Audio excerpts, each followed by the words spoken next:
bibliothécaire. Si vous voulez un peu de surnaturel, vous êtes sur la bonne vidéo. Surtout, n'oubliez pas de vous abonner, cliquez sur la cloche et laissez un petit like sur la vidéo. Ça fait toujours plaisir. Et maintenant, ouvrez bien vos oreilles. Bonjour à tous mes petits bibliothécaires, j'espère comme d'habitude que vous allez très bien, que vous êtes en bonne santé. Et je vous invite aujourd'hui à vous poser tranquillement et à partir en voyage vers la ville de Craco, en Italie. Pensez à prendre un petit sandwich avec vous, car malheureusement cette ville est une ville fantôme, donc vous n'aurez pas de chance de trouver un petit hôtel ou un restaurant pour faire une halte culinaire le midi. Si vos valises sont prêtes, nous pouvons y aller. Alors Craco se situe en plein cœur de la région Basilicate, donc en Italie, dans la province de Matera. Aujourd'hui, c'est une petite ville qui est, comme on dit, fantôme, perchée sur un pic rocheux. Ce qui fait la singularité de ce village médiéval, c'est qu'il est donc devenu complètement désert. Toute sa population est partie, et cela aux environs des années 70. Toutefois, ce qui est remarquable pour cette ville, c'est sa géographie, sa toponymie, son architecture, qui, même si la ville est fantôme aujourd'hui, elle continue d'attirer les curieux, qui vont donc en grand nombre visiter cette ville pour pouvoir regarder les bâtiments et les murs vides, des moments même beaucoup en ruine, de cette ville qui, quelque part, n'existe plus. Après, c'est sûr, on peut se demander qu'est-ce qui attire ces gens à Craco? Pourquoi un simple village fantôme déserté de tout habitant, qui est en plus perché sur un rocher à plus de 400 mètres d'altitude, peut devenir comme ça une destination touristique absolument à faire et aussi fascinante. Déjà, sachez que le centre historique a été évacué pour des causes géologiques. Les gens, si vous voulez, ne sont pas partis de leur plein gré, n'ont pas déserté la ville parce qu'ils en avaient marre d'habiter ici, qu'on soit clair. Et depuis, en fait, ce qui reste de cette ville, donc comme je vous le disais déjà en premier lieu, une destination touristique, mais en deuxième lieu, elle est aussi célèbre et c'est ce qui, d'autre part, attire aussi les touristes, puisqu'elle sert de lieu de tournage pour certains films. Je vous en citerai tout à l'heure et vous comprendrez, selon certains titres, pourquoi du coup elle attire les touristes. Mais d'abord, je vais vous parler de cette ville et de ce qu'elle était un peu avant qu'elle soit abandonnée. Craco, d'abord, est d'origine pré-romaine. Comme vous vous doutez, elle n'avait pas ce nom à cette époque. Elle a été, on pense, construite ou du moins édifiée à peu près entre le 8e et le 6e siècle avant Jésus-Christ. Ah oui, si vous n'avez pas compris cette précision, je ne dis pas 6e et 8e puisque là on parle avant Jésus-Christ. Donc, pour ceux qui ne le sauraient pas, je ne dis pas que vous êtes bêtes, mais je préfère faire la précision. Quand on parle avant Jésus-Christ, ça va dans l'autre sens. Ou si vous voulez, on peut dire moins 6e et moins 8e siècle avant Jésus-Christ. C'est comme vous voulez. Comment on sait cela? Tout simplement puisqu'on a fouillé un quartier donc, qui s'appelle Sant'Angelo. Et lorsqu'on a fait des fouilles dans celui-ci, on a retrouvé des tombeaux qui ont pu être datés d'à peu près cette période. On pense qu'à l'époque, c'était des moines grecs qui s'y seraient tout simplement installés, puisqu'ils étaient assez tranquilles sur ce pic rocheux. Après la fameuse découverte de ces tombes, on n'en sait pas vraiment plus sur cette longue période en fait, qui va l'amener à une période un peu plus proche de la nôtre. Tout ce qu'on a pu deviner après, ce sont des informations qui disent que apparemment cette ville aurait été appelée soit Graculum ou Cracum, mais ça remonterait à la conquête normande de Basilicate. On l'a aussi considéré pendant l'époque médiévale comme un bastion très important, puisqu'elle représentait en fait tout ce que cette époque était capable de produire en ce qui concernait la défense et la protection d'une ville. Alors, elle était très haut perchée, difficile d'accès avec son dénivelé, et puis on considérait à cette époque qu'elle était imprenable par l'ennemi, ce qui en faisait beaucoup d'atouts pour considérer qu'on était bien protégé dans cette ville. On arrive en 1060, donc comme je vous disais, vous avez vu, il y a très peu d'infos entre le moins 8e siècle avant Jésus-Christ et 1060. Vous avez eu que 2-3 informations, c'est tout. Après, on en a un tout petit peu plus. On sait qu'en 1060, cette terre donc de Cracow va être mentionnée parmi les possessions d'un archevêque. Cet archevêque, c'est Arnaldo de Tricarico. Le plus ancien bâtiment de la ville, c'est la Haute Torre Normanna, donc la Haute Tour Normande, si vous préférez en français, qui serait antérieure de 20 ans à la propriété, donc qu'a documenté l'évêque sur ses possessions. Cette présence religieuse va faire penser qu'il y a eu un repeuplement de la colline, sur laquelle donc se dressait ce fameux ancien habitat pré-romain dont je vous ai parlé un peu plus tôt. Et on pense que celui-ci a été l'œuvre des moines basilicains du Xe siècle. De 1154 à 1168, ce n'est plus l'archevêque qui possédait donc Cracow, mais un noble du nom d'Eberto. Il contrôlait la ville, établissait la domination féodale, et ensuite ce fut Roberto di Pietrapertos qui eut la propriété de Cracow en 1179. Au XIIIe siècle, on a créé une université dans la ville. Et la population a continué de s'agrandir au fil des ans. Elle a même atteint environ 2500 habitants en 1961. Toujours au XIIIe siècle, on aurait construit 4 grandes places. Puis ce sont les Souabes, donc à Goffredo en 1239, qui auraient hérité de Cracow.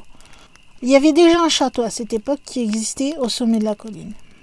On considérait au Moyen-Âge que Cracow était le phare de l'Italie du Sud. Puis elle est rapidement devenue comme un centre stratégique militaire. Au XVe siècle, va même accueillir jusqu'à 4 palais. Donc vous voyez qu'elle s'agrandit de plus en plus. Jusque-là, vous avez vu, c'est souvent des archevêques, des nobles qui s'occupaient de la ville de Cracow. C'est à partir de 1268 qu'on va dire déjà un peu plus haut placés vont s'occuper de celle-ci, puisque Cracow va devenir le fief de Pietro de Beaumont, grâce à l'accession au trône de Charles Ier d'Anjou. Et ensuite, plusieurs familles comme ça, puissantes du Moyen-Âge, vont se succéder à sa tête. On aura les Monforte à la fin du XIIIe siècle, les Del Balzo, les Sforza au XVe siècle, et les Sanseverino au XVIe siècle. Puis malheureusement, au XVIIe siècle, une grave maladie est apparue que l'on a appelée la peste noire. Cet épisode s'est déroulé dans les années 1600. Et malheureusement, comme vous le savez sans doute, la peste noire a fait beaucoup de victimes et elle a emporté avec elle des centaines d'habitants de Cracow. En 1799, la population va finir par adhérer aux idéaux républicains et elle va décider de se soulever contre le pouvoir des nobles feudataires. Mais on réprima cette révolte dans le sang avec les troupes du cardinal Ruffo, ce qui fit encore, malheureusement, beaucoup de morts. Finalement, l'Italie fut unifiée et en 1861, Cracow est occupée alors par les brigands de Carmine Crocco. On pourrait penser que depuis, Cracow aurait pu vivre tranquillement, elle avait passé le Moyen-Âge, les invasions, les renversements de pouvoir, etc. Mais il y avait une chose qu'elle n'avait pas encore pu affronter, et celle-là était un petit peu imbattable puisque c'était Mère Nature.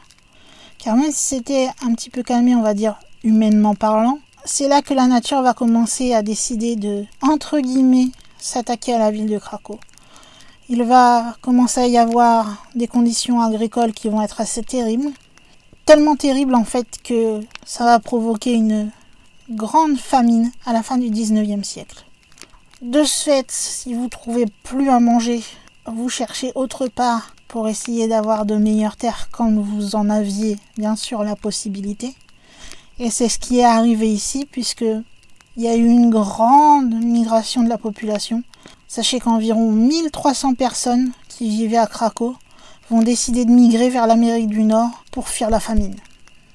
Puis après cette grande famine, c'est des glissements de terrain qui ont commencé à faire leur apparition. Et pas seulement un. Non. Il y en a eu plusieurs. Il y a quelques exemples qui nous disent qu'il y a eu par exemple une inondation en 1972 qui a entraîné un glissement de terrain. Un tremblement de terre également en 1980. Mais heureusement pour eux, quelque part, en 1963, il avait été décidé pour les 1800 habitants qui restaient dans la ville d'être transférés dans la vallée Krakopieskiera, qui se trouvait en bas de la montagne. Donc, elle était à l'abri des glissements de terrain, des tremblements de terre, des inondations qui avaient lieu dans leur ville. Mais généralement, vous savez qu'il y a des gens qui, tiennent plus que d'autres à leur habitation. Et à Cracovie, ce fut le cas. Il y a un homme qui, lui, malgré le fait que tous les habitants, à part lui, sont partis vivre à Krakopieskiera, lui, il a décidé qu'il ne déménagerait pas. C'était un homme originaire de cette petite ville de Cracovie. Et il a choisi de vivre le reste de ses plus de 100 ans dans sa terre natale. Vous vous doutez qu'après le décès de cet homme et sachant avant que les habitants étaient partis, le site de l'ancienne ville de Cracovie est officiellement appelé ville fantôme.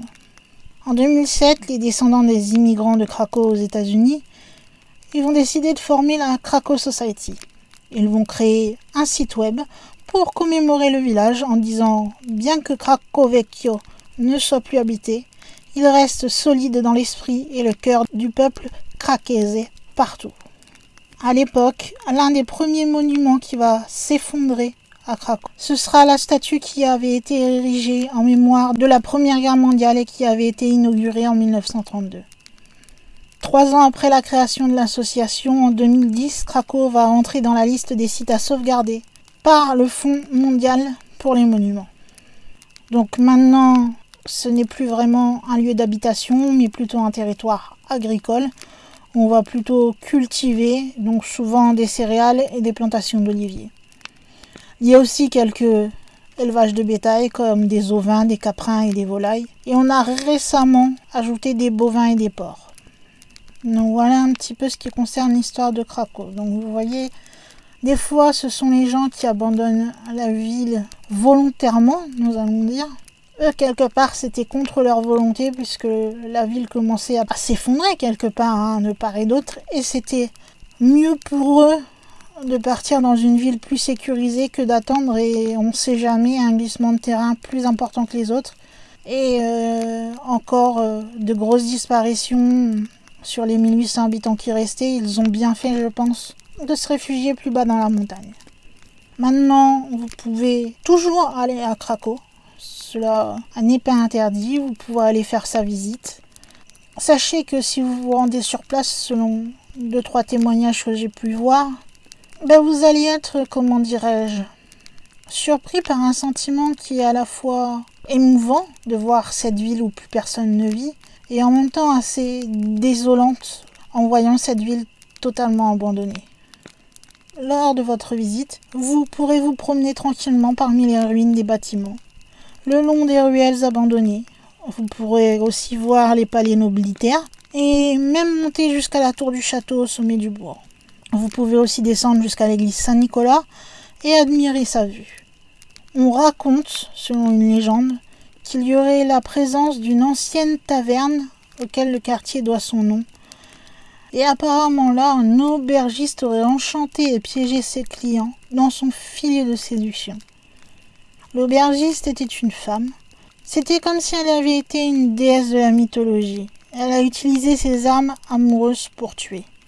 Les malheureux qui sont tombés dans son piège se sont mis au vinaigre, devenant les protagonistes d'un plat typique de la région. De nos jours, Cracovie va demeurer aux yeux de ceux qui y vont fascinante en ce qui concerne son architecture et ses différents monuments. En plus de tout ce que je vous ai cité, donc, que vous pouvez visiter, vous pouvez aussi visiter l'église principale qui s'appelle Chiesa Madre San Nicola, qui a été construite au XIVe siècle et est dédiée à San Nicola de Bari, ainsi que d'autres monuments. C'est cette église qui participe quelque part au côté mystérieux du village, car elle abrite des artefacts religieux, et vous pouvez notamment y trouver le corps momifié d'un saint, le saint San Vincenzo.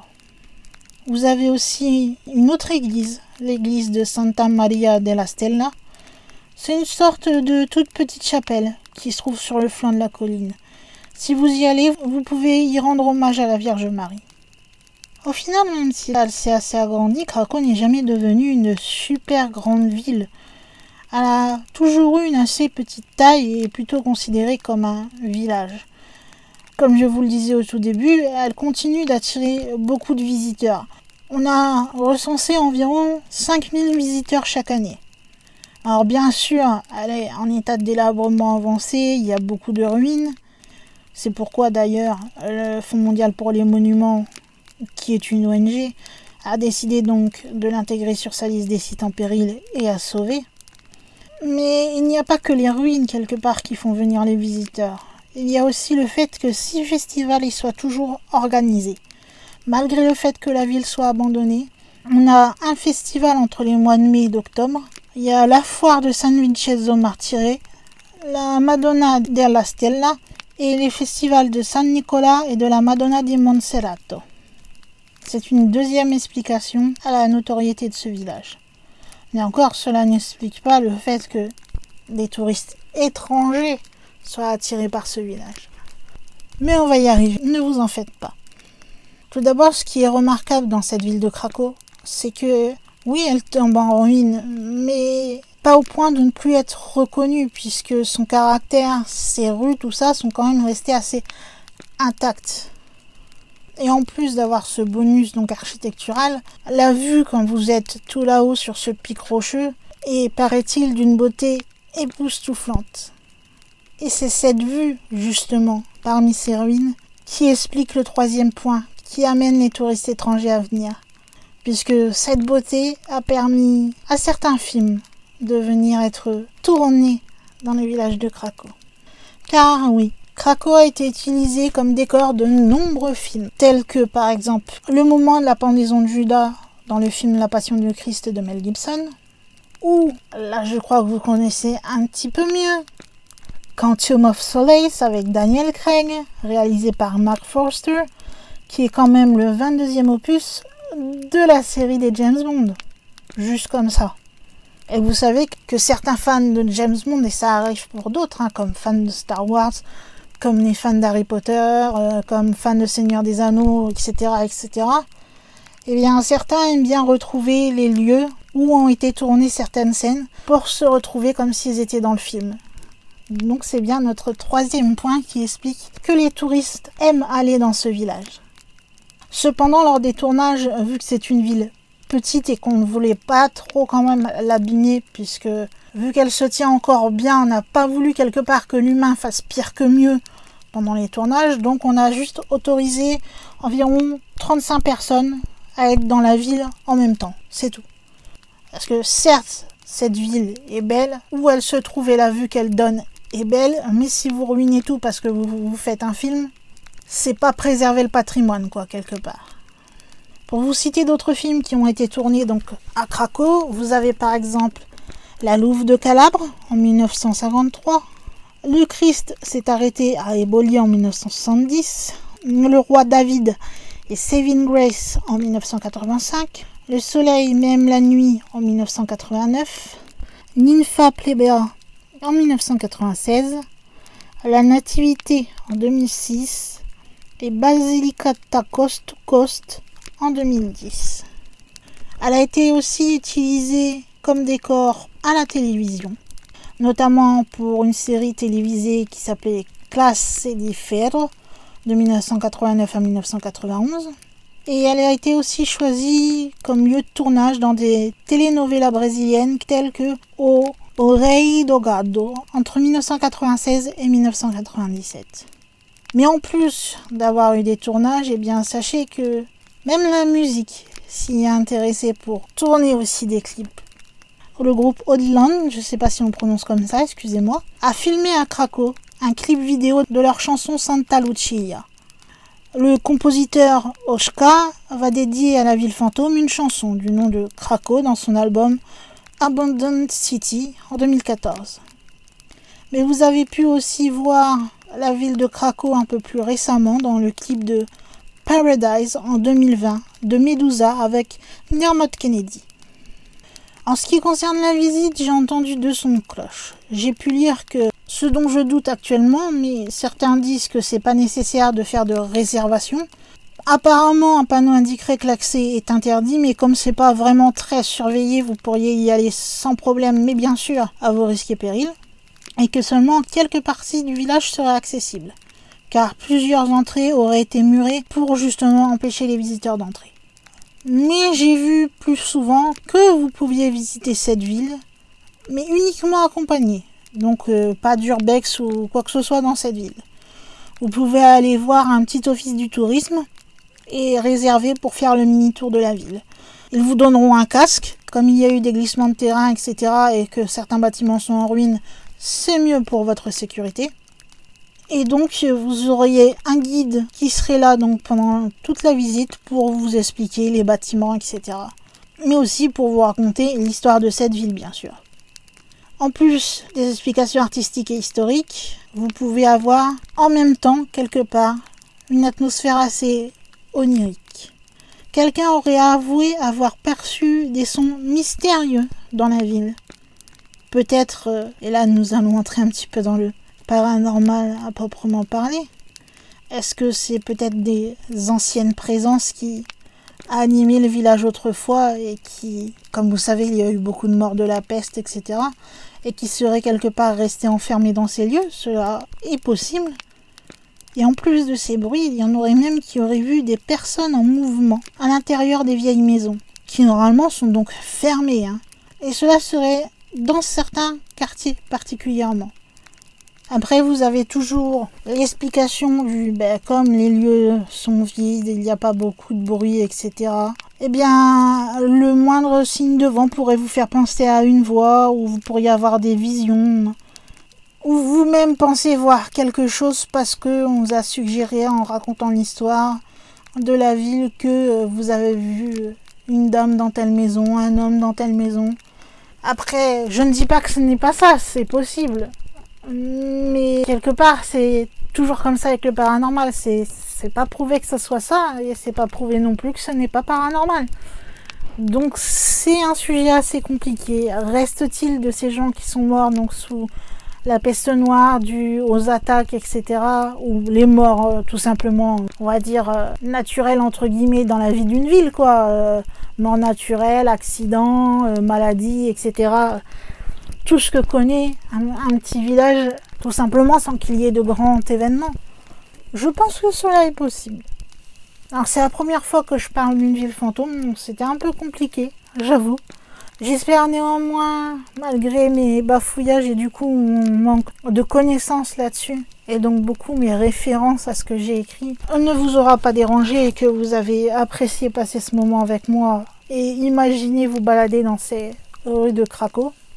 Si ce thème vous a plu, vous pouvez me le dire en commentaire ou en laissant un petit like. Vous pouvez aussi me donner le nom d'une ville fantôme dont vous souhaiteriez que je parle, par exemple. Si en plus il y a comme celle-ci des possibles phénomènes paranormaux, c'est que du bonus pour vous. Et voilà, je suis repartie à reparler et je sais même plus ce que je voulais vous dire. Ah si, je vous disais que vous pouviez commenter cette vidéo, la liker, ça fait toujours plaisir de voir que son travail plaît. Vous pouvez vérifier que vous avez bien appuyé sur le petit bouton s'abonner et bien activer la petite cloche pour recevoir une notification à chaque publication de vidéo. Et finalement, vous pouvez partager cette vidéo partout où vous le pouvez, vous n'avez aucune restriction. Vous faites ce que vous voulez.